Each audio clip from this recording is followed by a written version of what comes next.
Welcome to study 24 Udaipur. इस video में हम गुरु गोविंद जनजाति विश्वविद्यालय बांसवाड़ा राजस्थान के द्वारा पीएचडी एंट्रेंस एग्ज़ाम लिया गया था 2018 में। तो उसमें 50 मल्टीपल चॉइस क्वेश्चन जो पूछे गए थे उसे आज के इस वीडियो में हम सोल्व करेंगे। सबसे पहला प्रश्न देखिए आज का।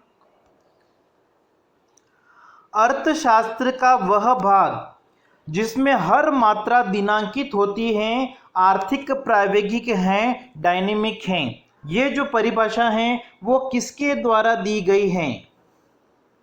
तो इसमें जो करेक्ट आंसर हो जाएगा वो हो जाएगा आपका ऑप्शन सी। ये जो परिभाषा है वो किसके साथ में संबंधित हैं? हिग्स के साथ में संबंधित हैं। दूसरा है, जेवंस के अनुसार कौन सा नियम घोसेन का प्रथम नियम है? ठीक है, घोसेन का जो प्रथम नियम है किसको कहा जाता है? Law of diminishing marginal utility को, घटती हुई सीमांत उपयोगिता नियम को। करेक्ट आंसर इसमें आपका हो जाएगा ऑप्शन स। और जो सम सीमांत उपयोगिता नियम है उसे घोसेन का द्वितीय नियम कहा जाता है। इसकी जो व्याख्या है वो किसके द्वारा की गई थी? वैज्ञानिक व्याख्या प्रोफेसर मार्शल के द्वारा। नेक्स्ट है, द एनएम यूटिलिटी इंडेक्स, जो एनएम उपयोगिता का सिद्धांत है वो किसके साथ में संबंधित हैं? तो देखिए, जोखिम एवं अनिश्चितता के बारे में न्यूमैन और मॉर्गेनस्टर्न ने एक थ्योरी दी थी 1944 में। उनकी जो बुक पब्लिश हुई थी theory of games and economic behaviour, उसमें डिसीजन थ्योरी के बारे में कि एक अनुकूलतम डिसीजन कहाँ पे होगा? जहाँ पे प्रत्याशित उपयोगिता अधिकतम हो जाती हैं, एक्सपेक्टेड यूटिलिटी की जो वैल्यू है जहाँ पे मैक्सिमम हो जाएगी उसको उन्होंने अनुकूलतम डिसीजन, ऑप्टिमम डिसीजन कहा था। तो यहाँ पे जो करेक्ट आंसर है वो आपका कौन सा हो जाएगा? ऑप्शन सी हो जाएगा। ठीक है, चुनाव एवं जोखिम के साथ में संबंधित है एनएम थ्योरी। अगला देखिए, पूर्ण प्रतियोगिता का एक असाधारण अवस्था है, यह किसने कहा था? परफेक्ट कंपटीशन जो है, ठीक है, वो एक तरह से क्या है? असाधारण अवस्था है। ये जो परिभाषा है वो किसके साथ में संबंधित है? चैम्बरलिन। ठीक है, इनका क्या मानना था कि वास्तविक जीवन में अगर हम देखें तो न तो पूर्ण प्रतियोगिता देखने को मिलती है न ही एकाधिकार की स्थिति, इन दोनों का मिश्रण पाया जाता है। तो जो एकाधिकारिक प्रतियोगिता है, मोनोपोलिस्टिक कंपटीशन की जो थ्योरी है वो चैम्बरलिन के द्वारा दी गई थी। अगला है, ऐसी निम्न वस्तु जिनकी दशा में उपभोक्ता उनकी कीमत गिरने पर उपभोग घटा देता है। कीमत घटने पर जिन वस्तुओं की मांग घट जाती है और उनकी कीमतें बढ़ने पर उपभोग को बढ़ा देता है, प्राइस बढ़ने पर डिमांड भी बढ़ जाती है। तो ऐसा जो है किन वस्तुओं के संदर्भ में होता है? गिफिन गुड्स के संदर्भ में होता है। और जो मांग वक्र है वो कैसा होता है? ऊपर की ओर बढ़ता हुआ पॉजिटिव स्लोप का होगा, धनात्मक ढाल का होगा। अगला देखिए, कल्याण के तत्व चेतना की अवस्था और संभवतः उनके संबंध से हैं। ये जो कथन है वो किसका है? ये है पिगू के साथ में संबंधित हैं, ऑप्शन बी। अगला देखिए, आर्थिक विकास की दर को बचत तथा निवेश, ठीक है, निवेश का मतलब पूंजी संचय में वृद्धि बढ़ाकर प्राप्त किया जा सकता है, यह जो कथन है वो किसके साथ में संबंधित है? तो आर्थिक विकास की दर को बढ़ाने के लिए पूंजी और निवेश की मात्रा को बढ़ाना पड़ेगा। ये नव प्रतिष्ठित सिद्धांत के साथ में संबंधित है। ठीक है, नव क्लासिकल थ्योरी ऑफ ग्रोथ, आर्थिक वृद्धि का जो मॉडल है नव क्लासिकल जो दिया गया था सोलो के द्वारा, उनके साथ में हम संबंधित कह सकते हैं। अगला है, मौद्रिक नीति के प्रमुख उपकरण कौन से कितने होते हैं? ठीक है, मॉनेटरी पॉलिसी की अगर हम बात करें तो मुख्य रूप से इसके 4 उपकरण हम कह सकते हैं। ठीक है, मुख्य जो उपकरण होते हैं वो कौन कौन से होते हैं? एक तो होता है बैंक रेट, बैंक दर। दूसरा है खुले बाजार की क्रियाएं, ओपन मार्केट ऑपरेशन। तीसरा है CRR और चौथा है SLR। ठीक है, ये 4 मुख्य इंस्ट्रूमेंट हैं, टूल्स हैं मॉनेटरी पॉलिसी के। अगला है, किस नियम के द्वारा वास्तविक जीएनपी तथा बेरोजगारी दरों में परिवर्तन के बीच संबंध स्थापित किया जाता है? ठीक है, जीएनपी और बेरोजगारी के बीच में जो संबंध है वो ओकन का जो नियम है उसके साथ में संबंधित है। ठीक है, ओकन का नियम एक तरह से क्या बताता है, आर्थन ओकुन ने क्या बताया था कि बेरोजगारी की दर और जीडीपी या जीएनपी के बीच में विपरीत संबंध पाया जाता है। ठीक है, विपरीत संबंध का मतलब उन्होंने क्या बताया था कि अगर बेरोजगारी में, अनएम्प्लॉयमेंट में 1% की कमी आती है तो उससे जीडीपी जो है वो 2% बढ़ेगी। ठीक है, बेरोजगारी कम होने पर अर्थव्यवस्था में सकल घरेलू उत्पाद बढ़ेगा, जीएनपी जो है वो 3% बढ़ेगी। ठीक है, मतलब इनका क्या मानना था, बेरोजगारी घटने पर जीडीपी और जीएनपी बढ़ेगी, दोनों में विपरीत संबंध पाया जाता है। इसको हम ओकन का नियम कहते हैं। अगला देखिए, यह किसने कहा कि कर उस ओलावृष्टि के समान है जो कि फसल के कुछ भाग को नष्ट कर देता है? ठीक है, ये किसके साथ में संबंधित हैं, मेरको के साथ में संबंधित हैं, ऑप्शन बी।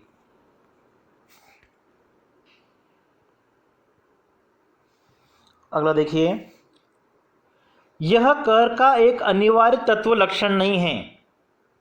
ठीक है, कर जो होता है वो क्या होता है, कंपलसरी पेमेंट होता है, अनिवार्य भुगतान होता है। जिस व्यक्ति के ऊपर कर लगेगा वो उसको चुकाने के लिए मना नहीं कर सकता है।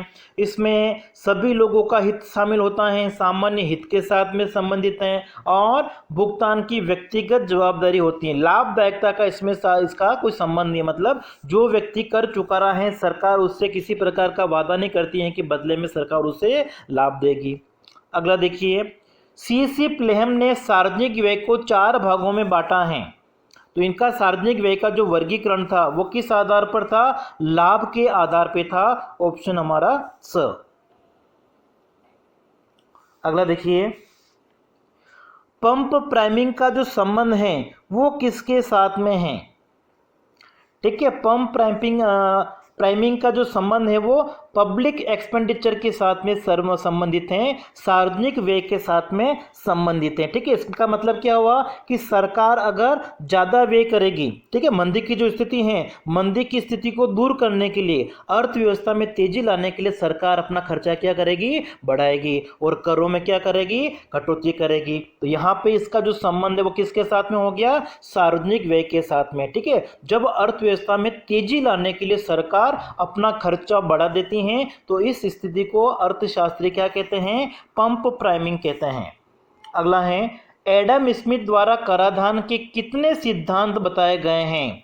एडम स्मिथ ने टैक्सेशन की 4 थ्योरी दी हैं, समानता का सिद्धांत, निश्चितता का सिद्धांत, सुविधा का सिद्धांत और मितव्ययिता का सिद्धांत। ये 4 सिद्धांत एडम स्मिथ के द्वारा दिए गए हैं।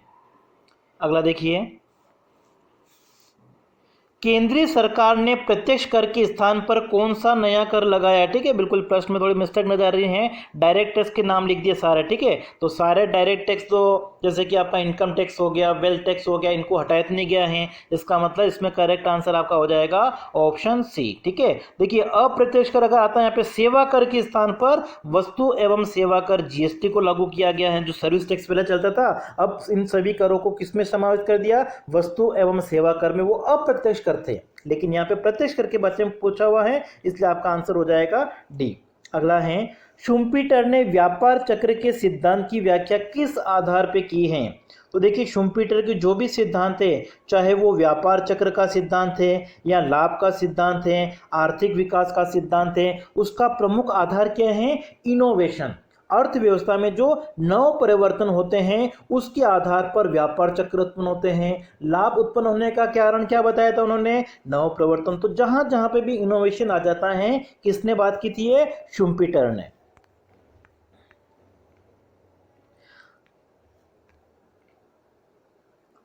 अगला देखिए, जीरो बेस बजटिंग, शून्य आधारित बजट जो है सर्वप्रथम कहां पे लागू किया गया था? ठीक है, सर्वप्रथम इसको लागू किया गया था अमेरिका में। और जो शून्य आधारित बजट की अवधारणा है उसका जनक किसको माना जाता है, पीटर ए पायर को। और ये जो बजट की अवधारणा है भारत में कब लागू की गई थी? 1987 के बजट में शून्य आधारित बजट को शामिल किया गया था और इसमें पुरानी मदों पर जो व्यय किया जाता है उनको ध्यान में नहीं रख के, ठीक है, अगला जो वर्ष होगा उस पर किन मदों पर व्यय किया जाएगा शुरू से देखा जाता है।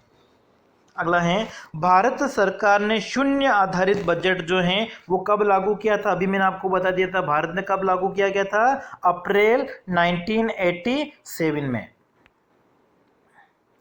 अगला देखिए, भारत सरकार द्वारा दीर्घकालीन राजकोषीय नीति लॉन्ग रन फिस्कल पॉलिसी जो है कब लागू की गई? तो ये करेक्ट आंसर आपका हो जाएगा ऑप्शन सी, 19 दिसंबर 85 में, ठीक है, दीर्घकालीन राजकोषीय नीति जो है वो लागू की गई। नेक्स्ट है, लोरेंज वक्र का संबंध किसके साथ में है? ठीक है, लोरेंज वक्र जो है अपकिरण मापने की एक विधि है। अपकिरण मापने की जो ग्राफिकल मेथड होती हैं वो कौन सी हैं? लोरेंज कर्व है। तो डिस्पर्जन जो है उसको मेजर करने के लिए लोरेंज कर्व का यूज किया जाता है। अगला है, probable error is equal to, ठीक है, प्रोबेबल एरर को हिंदी में हम कहते हैं संभाव्य विभ्रम, और संभाव्य विभ्रम ज्ञात करने का जो सूत्र है प्रोबेबल एरर इक्वल टू क्या होता है? 0.6745 into 1 minus R square upon under root N. तो ये आपका हो जाएगा ऑप्शन सी, ठीक है, 0.6745 into 1 minus R square upon under root N. अगला देखिए, if r equal to 0.6 and n equal to 16 then probable error. तो देखिए अभी जो हमने फॉर्मूला देखा था उसमें हम वे वैल्यू रख देंगे, या कैलकुलेशन को सिंपल बनाने के लिए हम 0.6745 की जगह 2/3 का भी यूज कर सकते हैं, ठीक है। तो 2/3 इंटू 1 माइनस आर स्क्वायर का मतलब 0.6 का square upon under root N का मतलब हो जाएगा 16, ठीक है। इसको अगर हम आगे सोल्व करते हैं तो ये हो जाएगा आपका 2/3 मल्टीप्लाई बाय 0.6 का स्क्वायर कितना होता है? 0.36, और 1 में से अगर हम माइनस करेंगे तो कितना आ जाएगा? 0.64 आ जाएगा। फिर अपॉन में कितना हो जाएगा? तो 16 का जो हम अंडर रूट निकालेंगे तो ये कितना आ जाएगा? 4 आ जाएगा, ठीक है। फिर इसको आप कैंसिल कर दीजिए 2 बार, फिर 0.64 में हम डिवाइड कर देंगे किसका? 6 का, तो ये आ जाएगा लगभग 0.107 के आसपास आएगा, ठीक है। तो यहाँ पर अगर हम देखें तो आपका आंसर कौन सा होना चाहिए? इनमें से ऑप्शन स होना चाहिए, ठीक है। 0.106 राउंड फिगर में आएगा, ठीक है, लेकिन ये लगभग अपन से बोल सकते हैं इसको। अगला देखिए,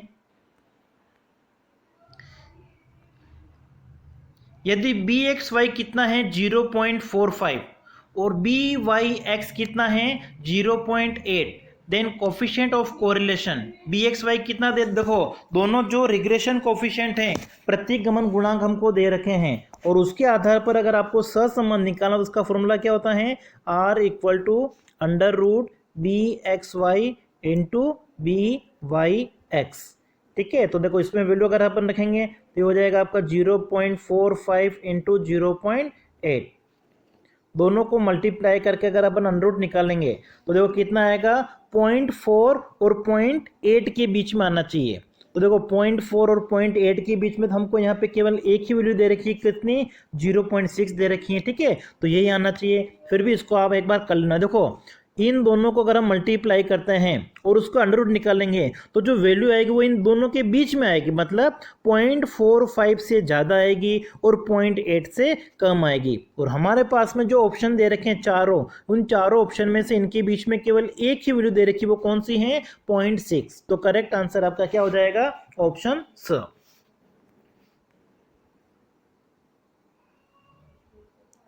अगला देखिए, सार्वजनिक वितरण प्रणाली को लागू करने के लिए कौन सा सूचकांक उपयोगी है? सार्वजनिक वितरण प्रणाली में जो गरीब लोग होते हैं उनको कम कीमत पर आवश्यक वस्तुएं उपलब्ध कराई जाती हैं, और इसके लिए एक तरह से क्या देखा जाएगा? उपभोक्ता मूल्य सूचकांक CPI देखा जाएगा, कंज्यूमर प्राइस इंडेक्स, ठीक है। ऑप्शन हमारा हो जाएगा इसमें डी। अगला देखिए, देव प्रतिचयन द्वारा एक चुने गए लीप वर्ष में 53 सोमवार होने की क्या प्रायिकता होगी? तो देखिए, अगर हम एक साल में देखें, जो लीप ईयर हमारा है उसमें कितने दिन होंगे? 366। और इसमें अगर हम 7 का डिवाइड करें तो ये हमारे पास में आएगा, मतलब 52 वीक आ जाएंगे। मतलब 52 सप्ताह का मतलब क्या हो गया? 52 दिन तो सारे होंगे, मतलब सोमवार, मंगलवार, बुधवार, गुरुवार जो है वो कितने होंगे? 52 तो होंगे। उसके बाद में 2 दिन आपके जो बच जाएंगे, वो 2 दिन बचे हुए कौन से हो सकते हैं? वो 2 दिन आपके हो सकते हैं सोमवार मंगलवार हो सकते हैं, मंगलवार बुधवार हो सकते हैं, बुधवार गुरुवार हो सकते हैं, गुरुवार शुक्रवार हो सकता है, शुक्रवार शनिवार हो सकता है, शनिवार और रविवार हो सकता है, या फिर रविवार और सोमवार हो सकता है। तो यहाँ पर अगर हम देखें कि जो टोटल हमारे पास में संभावना है वो कितनी है? 1 2 3 4 5 6 7। ठीक है, 7 हम नीचे लिखेंगे। और मंडे के लिए पूछा हुआ, कोई से भी दिन पूछते हैं तो सभी जगह का कितने दिन आ रहे हैं? 2 जगह आ रहे हैं। देखो, मंडे एक तो आपका यहाँ पे आ रहा है, इसमें एक मंडे आपका आ रहा है यहाँ पे। मतलब जो हमारी संभावना है टोटल 7 है, उसमें से फेवरेबल कितनी है? 2। तो 2/7 हो जाएगा। किसी भी दिन के लिए पूछा जाता, चाहे संडे, मंडे, ट्यूसडे, वेडनेसडे, किसी भी दिन के लिए पूछा जाता, उसके 53 होने की जो संभावना है वो कितनी होगी? 2/7 होगी। अगला है, 52 ताशों की एक गड्डी में से एक पत्ता यादृच्छिक रैंडमली निकाला जाता है, वह पत्ता लाल रंग का होगा, इसकी क्या प्रायिकता है? तो बिल्कुल सिंपल सा है, लाल रंग के जो पत्ते होते हैं टोटल होते हैं आपके 52, उसमें से आधे काले रंग के होते हैं 26 और आधे लाल रंग के होते हैं। कलर पूछा हुआ है, ठीक है। और इसको अगर हम सोल्व करें कितना आ जाएगा? 2, 1/2। करेक्ट आंसर आपका हो जाएगा ऑप्शन ए। अगला देखिए, अंग्रेजी की किसी पुस्तक में यादृच्छिक रूप से छांटे गए स्वर के ई होने की प्रायिकता, वोवेल जो है वो ई होगा। तो सबसे पहले आपको देखना है कि स्वर वोवेल जो होते हैं वो कितने होते हैं? 5 होते हैं। कौन कौन से होते हैं? ए, ई, आई, ओ और यू। ये 5 स्वर होते हैं, या इनको हम वोवेल कहते हैं इंग्लिश में। अब तो हमारे पास में जो टोटल प्रोबेबिलिटी संभावना है वो कितनी हो जाएगी? 5 हो जाएगी हमारे पास में। ठीक है, ये 5 है, इसलिए उसमें से फेवरेबल ई के लिए पूछा हुआ है। यहाँ पे ई कितनी जगह? केवल एक जगह है, तो 1/5। ए का अगर पूछते तो भी 1/5 होता, आई का पूछते तब भी 1/5 ही होता, ओ यू किसी का भी पूछते उसकी प्रोबेबिलिटी क्या होगी? 1/5। ठीक है, 1/5 होगी। ऑप्शन हमारा हो जाएगा सी। अगला देखिए, यदि संपूर्ण अवलोकनों के 60% ए हो तथा 35% बी हो तो ए बी अवलोकनों का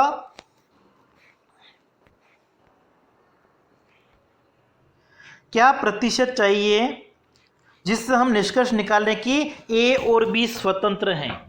देखो, दोनों अगर इंडिपेंडेंट हैं तो उनकी जो प्रोबेबिलिटी है दोनों की अलग अलग, वो क्या हो जाएगी? मल्टीप्लाई हो जाएगी। प्रोबेबिलिटी ऑफ ए मल्टीप्लाई हो जाएगी प्रोबेबिलिटी ऑफ बी से। ए की प्रायिकता और बी की प्रायिकता का हम गुणा कर देंगे, तो ए की प्रायिकता कितनी है? 60%। ठीक है, 60% का मतलब क्या हो गया? 60/100 हो गया। बी की कितनी है? बी की आपकी है 25%, एक 35% है, 35% है। ठीक है, तो 35/100 हो जाएगी। अब इसको अगर हम सोल्व करें तो ये देखो, 1 0 से 1 0 कैंसिल हो जाएगा, 2 से कैंसिल किया, यहाँ पे आ जाएगा 3 और यहाँ पे आ जाएगा 5। तो इधर से अपने पास में बचा 3/5। फिर यहाँ पर अगर हम कैंसिल करें 5 से, इसको हमने कर दिया 7। 7 को 3 से मल्टीप्लाई कर दो, इधर 3 है इधर 7 है, कितना हो जाएगा? 21। अपॉन में कितना बचेगा? 100। और अगर 100 का हम डिवाइड करने कितना आ जाएगा? 0.21 आ जाएगा। ठीक है, या प्रतिशत में देखो तो 100 से मल्टीप्लाई कर दो, 21% हो जाएगा। तो ऑप्शन हमारा कौन सा हो जाएगा इसमें सही? सी ऑप्शन हो जाएगा। नेक्स्ट देखिए, नियोजन अवकाश अवधि वह अवधि है जो, देखिए 3 पंचवर्षीय योजना हुई थी भारत की सर्वप्रथम 1951 से 56, फिर दूसरी थी 56 से 61 और तीसरी थी 61 से 66, ठीक है। लेकिन 1965 में भारत का चाइना के साथ में जो युद्ध हुआ था, तो उसके बाद में जो अगली चौथी पंचवर्षीय योजना है उसको लागू करने में देरी हुई थी, मतलब उसको फाइनल करने में एक तरह से देरी हुई थी। इस वजह से अगले 3 वर्षों तक 3 वार्षिक परियोजनाएं आई थी, योजनाएं आई थी, ठीक है। वो कौन सी थी? 66, 67, 67, 68, 68, 69। तो तीनों को मिला के कह सकते हैं 66 से 69। ऑप्शन हमारा हो जाएगा ए।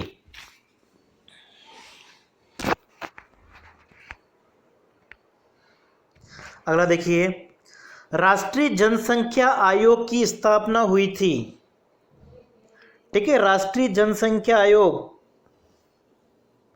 इसमें आपका करेक्ट आंसर हो जाएगा 11 मई 2000 को, ठीक है। ऑप्शन हमारा हो जाएगा इसमें सी। देखिए, जो राष्ट्रीय जनसंख्या नीति आई थी 2000 की, उसके लक्ष्यों को प्राप्त करने के लिए एक तरह से राष्ट्रीय जनसंख्या आयोग का गठन किया गया था। और ये जो राष्ट्रीय जनसंख्या आयोग होता है, उसका पदेन अध्यक्ष जो है वो देश का प्रधानमंत्री होता है। नेक्स्ट है हरित क्रांति के जनक, ठीक है। भारत में जो हरित क्रांति है वो प्रारंभ हुई थी 1966-67 से। नॉर्मन ई बोरलॉग को विश्व में हरित क्रांति का जनक माना जाता है। और भारत की अगर हम बात करें तो डॉक्टर MS स्वामीनाथन को हरित क्रांति का जनक माना जाता है भारत में। अगला है राष्ट्रीय रिन्यूअल कोष या राष्ट्रीय नवीनीकरण कोष जो है 3 फरवरी 1992 को स्थापित किया गया था, उसका संबंध किसके साथ में है? तो इसका जो संबंध है वो है औद्योगिक नीति के साथ में, ठीक है। उद्योगों में जो श्रमिक होते हैं उनको सामाजिक सुरक्षा प्रदान करना, मतलब कि जब उद्योगों का आधुनिकीकरण किया जाता है, नई नई तकनीकों अपनाया जाता है, तो इससे श्रमिक जो होते हैं वो प्रभावित होते हैं। तो श्रमिकों को सामाजिक सुरक्षा प्रदान करने के उद्देश्य से इस कोष का गठन किया गया था 1992 में। नेक्स्ट है 2022 की राष्ट्रीय पर्यटक नीति में कितने प्रमुख क्षेत्र थे? तो करेक्ट आंसर इसमें आपका ऑप्शन 7। विशेष आर्थिक क्षेत्र स्पेशल इकोनॉमिक जोन सेज की जो अवधारणा है वो किस राष्ट्र के मॉडल पर आधारित थी? भारत में जो सेज की स्थापना की गई है वो किस पे आधारित है? चाइना के मॉडल पे आधारित है। भारत में राष्ट्रीय आय अनुमानित होती है, ठीक है। नेशनल इनकम जो है वो किसके द्वारा एस्टिमेट की जाती है? CSO के द्वारा, केंद्रीय सांख्यिकी कार्यालय, ठीक है। पहले नाम इसका संगठन था, नया नाम क्या हो गया है? कार्यालय। तो केंद्रीय सांख्यिकी कार्यालय के द्वारा भारत में राष्ट्रीय आय की गणना की जाती है, अनुमानित की जाती है। नेक्स्ट है किन देशों में मुद्रा प्राय हार्ड करेंसी होती हैं, ठीक है। जो विकसित राष्ट्र होते हैं, जो डेवलप कंट्री होते हैं, उनकी मुद्रा को एक तरह से हार्ड करेंसी कहते हैं, ठीक है। हार्ड करेंसी का मतलब क्या हो गया? जो वस्तुओं एवं सेवाओं का लेन देन होता है विभिन्न देशों में, उनका जो भुगतान किया जाता है जिस करेंसी में किया जाता है, सभी लोग उस करेंसी को स्वीकार करते हैं, उसको हम हार्ड करेंसी कहेंगे। विश्व में अगर हम देखें तो US डॉलर अमेरिका का डॉलर हो गया, ब्रिटेन का पाउंड हो गया, जापान की जो मुद्रा है येन, यूरो हो गया, ऑस्ट्रेलियन डॉलर हो गया, ये एक तरह से हार्ड करेंसी की श्रेणी में सम्मिलित की जाती हैं। नेक्स्ट है ग्रामीण विकास हेतु ऋण प्रदान करने वाला नाबार्ड एक तरह से क्या है? बैंक है। और नाबार्ड की जो स्थापना है वो कब हुई थी? जुलाई 1982 में। अगला है बीमा नियामक एवं विकास प्राधिकरण, जिसको हम कहते हैं IRDA का मुख्यालय जो है वो कहाँ पे है? ठीक है। IRDA की जो स्थापना है वो की गई थी, जो बीमा पॉलिसी धारक होते हैं उनके हितों की रक्षा करने के लिए, ठीक है, 1999 में स्थापना की गई थी। और इसका जो मुख्यालय है तो देखिए 99 में जब स्थापना हुई थी उसमें IRD का जो मुख्यालय था वो था हैदराबाद में, लेकिन 2001 में इसको स्थानांतरित करके कहाँ कर दिया गया है, दिल्ली में। अगला है सूर्योदय उद्योग से क्या आशय है। ठीक है, सूर्योदय उद्योग का मतलब एक तरह से क्या होता है कि जो तीव्र गति से बढ़ने वाले उद्योग होते हैं जिनमें उच्च विकास दर होती है, जैसे कि स्टार्टअप हैं, तो इनको हम क्या कहते हैं, सनराइज इंडस्ट्री कहते हैं। और वर्तमान समय में इनका जो संबंध है वो किसके साथ में है, कंप्यूटर, संचार, माइक्रो इलेक्ट्रॉनिक उद्योग जो होते हैं उनको एक तरह से सनराइज इंडस्ट्री कहा जाता है।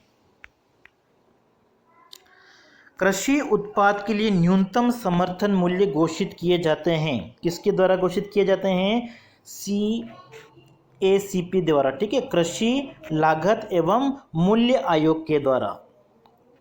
अगला देखिए, बैंक वित्तीय शाखा कंपनियों पर पहली बार ब्याज कर जो है, ब्याज पर कर कब लागू किया गया, 1974 में। अगला है, नवीं पंचवर्षीय योजना में सकल घरेलू उत्पाद में सबसे ज़्यादा योगदान किस क्षेत्र का था। ठीक है, GDP में जो सबसे ज़्यादा योगदान है यहाँ पे जो लिखे हुए उनके हिसाब से आपको बताना है, तो ये हो जाएगा मैन्युफैक्चरिंग। ठीक है, विनिर्माण क्षेत्र का जो योगदान था वो सबसे ज़्यादा था। अगला है 43, जो चौथी पंचवर्षीय योजना थी वो एक तरह से सक्सेस नहीं हुई थी। ठीक है, उसकी असफलता के क्या कारण थे, इनमें से आपको बताना है। तो देखिए, भारत चीन युद्ध हुआ था 1965 में, उसके बाद में इसमें देरी हुई थी चतुर्थ पंचवर्षीय योजना में। ठीक है, लेकिन असफलता का कारण उसको हम नहीं कह सकते हैं।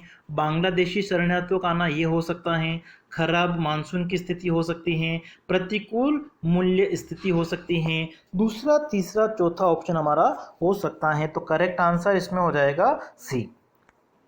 अगला देखिए, स्त्री पुरुष अनुपात का जो अर्थ होता है, मतलब प्रति 1000 पुरुषों पर स्त्रियों की संख्या कितनी है, ऑप्शन हमारा हो जाएगा इसमें ए।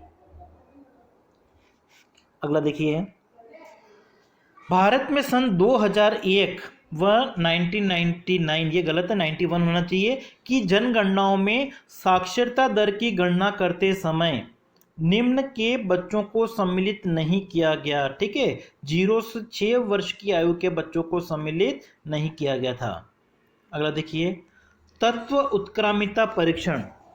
देखिए, फिशर का जो इंडेक्स नंबर उसमें एक तो होता है टाइम रिवर्सल टेस्ट, जिसमें P01 में अगर हम समय चेंज कर दें, P10 कर दें, तो दोनों को मल्टीप्लाई पर करने पर कितना आना चाहिए, 1 आना चाहिए। लेकिन फैक्टर रिवर्सल में हम क्या करते हैं, प्राइस की जगह क्वांटिटी, क्वांटिटी की जगह प्राइस। तो P01 को अगर हम मल्टीप्लाई कर दें किससे, Q01 के साथ में, तो हमारे पास में कितना बचना चाहिए, sigma P1 Q1 upon sigma P0 Q0। ठीक है, ये हमारा कौन सा होता है, फैक्टर रिवर्सल टेस्ट होता है। तो इसमें आपका करेक्ट आंसर कौन सा हो जाएगा, ऑप्शन हमारा हो जाएगा डी।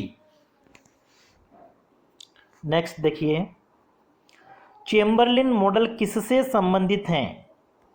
ठीक है, चेम्बरलिन का जो मॉडल है वो मोनोपोलिस्टिक कंपटीशन या फिर हम कह सकते हैं ओलिगोपोली के साथ में संबंधित हैं, अल्पाधिकार के साथ में संबंधित हैं।